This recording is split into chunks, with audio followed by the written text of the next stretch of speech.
What happened in the ALCS Game 7 was genuinely super painful for any Seattle Mariners fan. It's obviously going to go down as the most heartbreaking loss in franchise history, and could probably go down as one of the most heartbreaking losses in the history of the MLB considering the circumstances. It wasn't like it was a walk-off when they were leading. It wasn't that bad, but they had a 3-1 lead after 6 innings, and in the 7th inning they fell behind 4-3 and lost the game. I guess what could have made this game even more heartbreaking is if they had actual traffic in the 8th and the 9th. They didn't, so there wasn't really like a fight at the end. But still, this has got to be up there. So we can actually look at some other games and see, how historically this compares. I don't have a lot of time though, so I'm gonna make this video quick. But we can compare this to other franchises and see what their most heartbreaking losses is. In 2024, you had a case of the Brewers. Now, the 1982 World Series went to a Game 7, and the Brewers had a lead in the middle of the 6th inning before blowing that.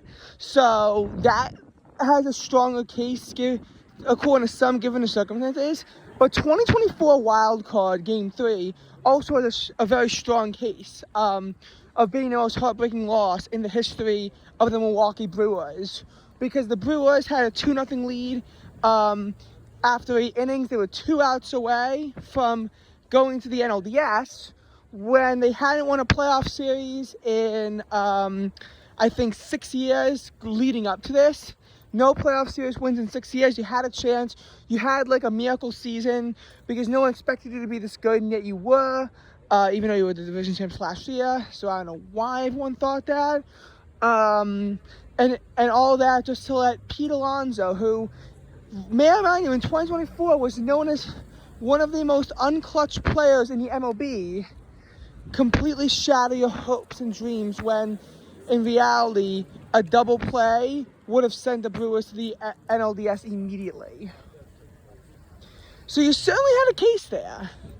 And that is one of the most painful losses in the MLB history.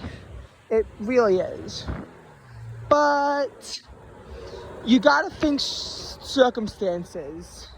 And Game 7 or Game 5 or some kind of winner take all for this kind of thing.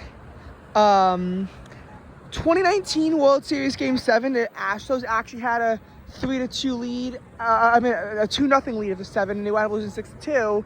But what makes that less painful is that, at least in the Astros case, they won a championship 2 years prior. Actually, if the Nationals had blown Game 7, that would probably be a very heartbreaking loss, considering that this was their first ever World Series appearance.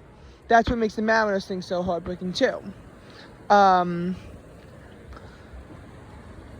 lot of the Game 7s we've had were either teams that have done something before, and the games weren't even that competitive either.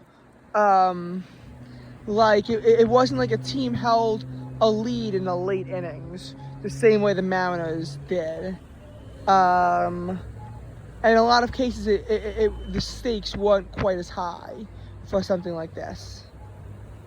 2016 World Series Game 7, it wasn't a blown lead, but to lose in extra innings and blow a 3-1 series lead when you hadn't won a championship in 68 years, obviously the Cubs had blown a 6-3 lead in Game 7. That would have been one of the most heartbreaking losses in MLB, but I think 2016 World Series Game 7 does sort of have it make a run for its money in that regards.